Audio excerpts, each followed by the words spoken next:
Good morning, Space Cats. This week has been trying to find the best way to be productive to get my book out, Emily Angel, before or around Christmas, which is only 3 months away now. I decided that I was going to get all of my inking done, so let me show you what I mean. My lightbox used to be an old ad in a pub or bar and was being chucked out, so I took the advert off of it and now it's having its second life with me. It just needs a bit of a clean before I can put my paper on it. First job is to lightly pencil everything in, and then a time for a cup of tea before I pick up my Tombow pen and get to work. There are 3 main reasons why I decided to get everything in this stage completed all at once, rather than do each double-page spread from start to finish.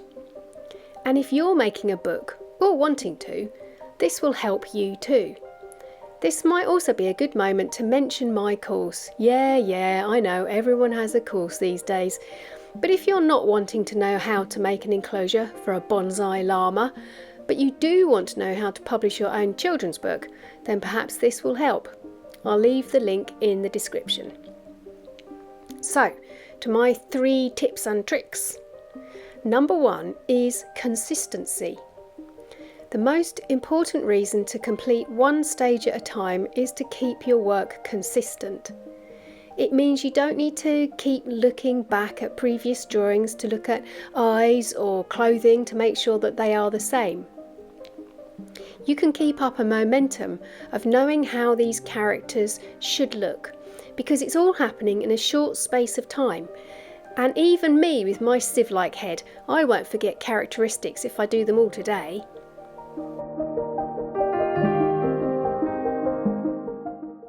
Consistency is incredibly important in illustration when you're making books for children. If your character is wearing a blue jacket on one page and then a yellow one on the next, without a reason why, it's hard for the reader to make sense of that. Is it the same character? What happened to them? Why are they wearing yellow now?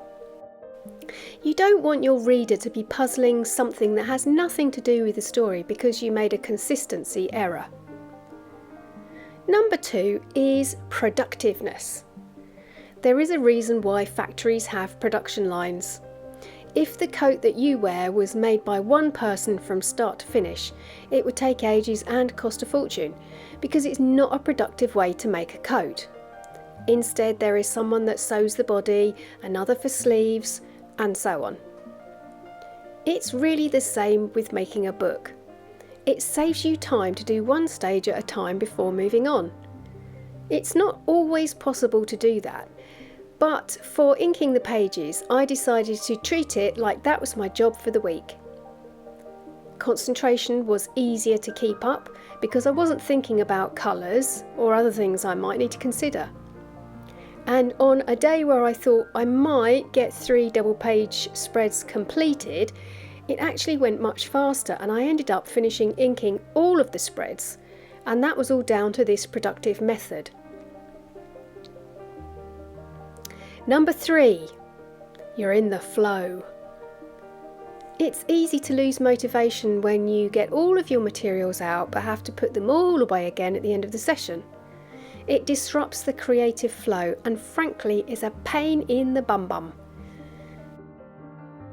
Were I completing these spread by spread, I would have to clean my lightbox, get the paper, pencils and erasers out, and then when I'd finished that little bit, put them away again and get everything out I need for painting, and then wait for each section of the paint to dry before I can move on. You know what I mean. Tedious. This way I can get all of the lightbox, pencil and pen work out of the way in one fell swoop. It's so much less hassle and makes me feel like I've really achieved quite a massive goal. And after all, that is why you are doing this, because your goal is to make your book. And it is doable, especially if you learn some tips and tricks like this. Motivation and hassle-free working needs to be a priority to get you all the way to that important finishing line. This all means I can now get my paints and Inktense pencils out and start that next week, having a few spreads on the go at once. And here's what I achieved this week.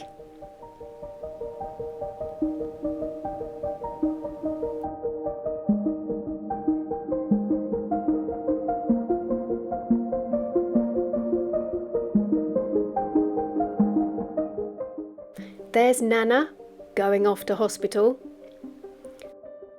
And there's Mum and Dad looking a bit sad. But Emily Angel steps in to make her friend feel so much better. It'll all make sense once I tell you what the words are. I feel like that was a pretty good week of work, so I'm quite happy with what I've done. And next, it's the exciting bit, it's starting the colouring.